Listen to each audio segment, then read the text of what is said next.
All right, guys, this is your last video for this week. Woohoo! This one is the last preference scale of the personality type, and it is the one that measures how you live your life.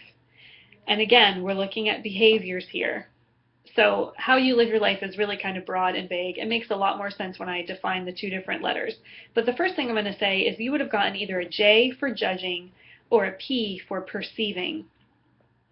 And we actually use those two words quite a bit in our regular culture, but we don't use them the same way that they're used here. So if you got a J for judging, please let me ease your mind.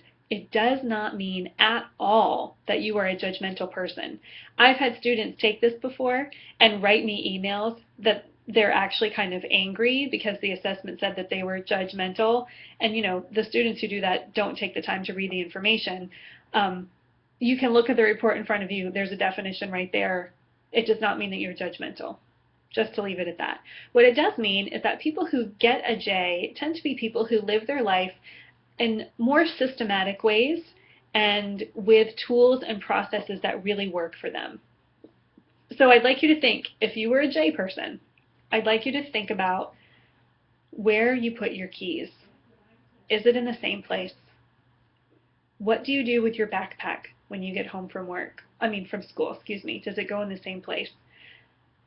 Is your sock drawer or your closet or your kitchen cupboards or even your pantry, your fridge, are those things kind of organized and neat and tidy where things are easy to find, that kind of thing? Are you someone who keeps lists? Do you have a to-do list? And checking it off feels really good as you work your way through your to-do list.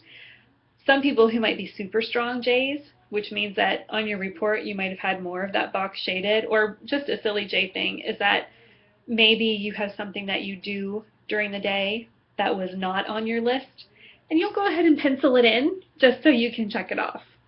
So J's are people who live their life from a place of organization. They have a plan, and they're very comfortable knowing the plan, and they have systems that work for them, and they've got intention and they know where they're going. So for a college student, one of the biggest challenges for a lot of students is choosing a major. And quite frankly, why wouldn't it be? Because there are so many choices and so many cool things you could do. So it's rare that you meet a student who comes in who's roaring and ready to go with a sense of, this is what I want to do and this is where I want to be. Usually that takes a little bit of time to discover. So a lot of students come in and they don't know what their major is. And then when we look at J versus P coming into play, the students who are J's don't know their major, but they really want to know it because they're more comfortable when they have a plan. They're more comfortable knowing the steps that they need to take to move forward, and they need to make a connection in their brain between what they're doing now to what they're trying to achieve. So the J needs that organized path. So let's talk about the perceiver for a minute. The perceiving person is someone who might not be quite so strict in the way that they structure their daily life.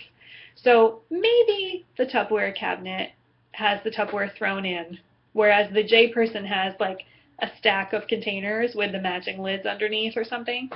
And maybe the perceiving person is the person who looks for their keys.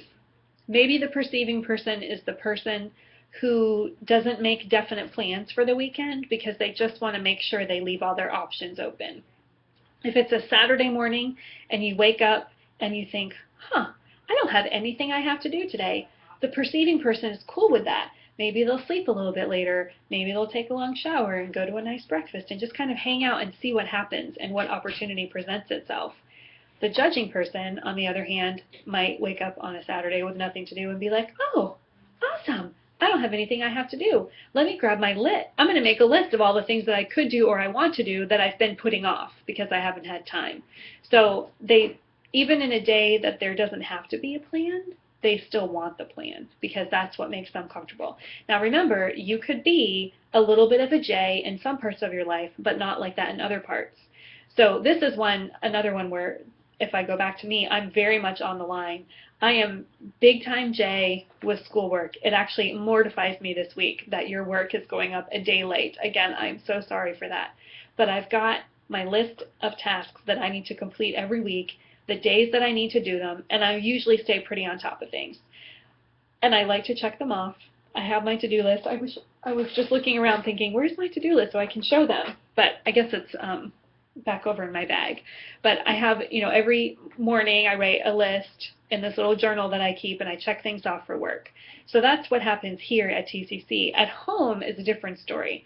I do leave my keys in the same place every night, in my car, inside my garage, but it really kind of ends there. My Tupperware cabinet is organized because my husband organizes it, not because of me. I'm definitely a throw the Tupperware in kind of person. I'm absolutely okay with my laundry kind of staying in the basket, right? Does anybody else do this? And, pulling my pulling my clothes out of the basket if I need to, if I just don't have time to put it away. That stuff doesn't bother me. But some people who need that sense of organization in their life, it really does bother them, and it interferes with their functioning. The perceiving person, when it comes to choosing a major, they're not going to feel maybe that same urgency that the judging person does. So when you think about your life, you might be in between J and P, and you might be someone who's really a strong J at school, and you're an amazing student, and you're on top of your stuff, and you get things done. But then at home, you're a little bit more relaxed, a little bit more loosey-goosey. You don't have to have a plan all the time. You don't need a to-do list for your house, those kinds of things. So I find that with this one, it's really easy to find examples of how you might be some of each in life, because I think we all need at least one part of our life that's just not so regimented. And I think we figure that out subconsciously, and we kind of just do it naturally. About a year ago, I figured out that I was really sick and tired of trying to figure out what to do when I went to the gym. And I tried hiring a trainer, and that did not work out well for lots of different reasons. But what I ended up doing was basically I figured out that I don't really need to necessarily work out with people, but I do need a plan. I just don't want to have to plan it myself. And that's the part of me that's the perceiver coming in. I need the plan. That's my judging piece.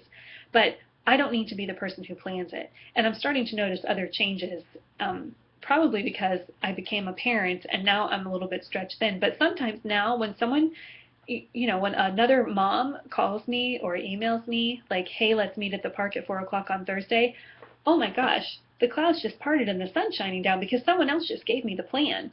And that, as a perceiving person, is a really nice thing. And also I have the option to say no, which is another discussion.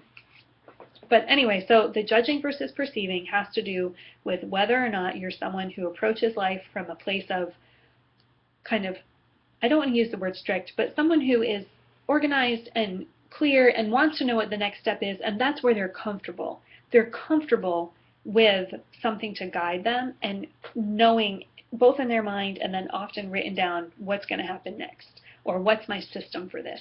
And the perceiving person is someone who might not need to have systems in place, and they're more comfortable without necessarily knowing the plan.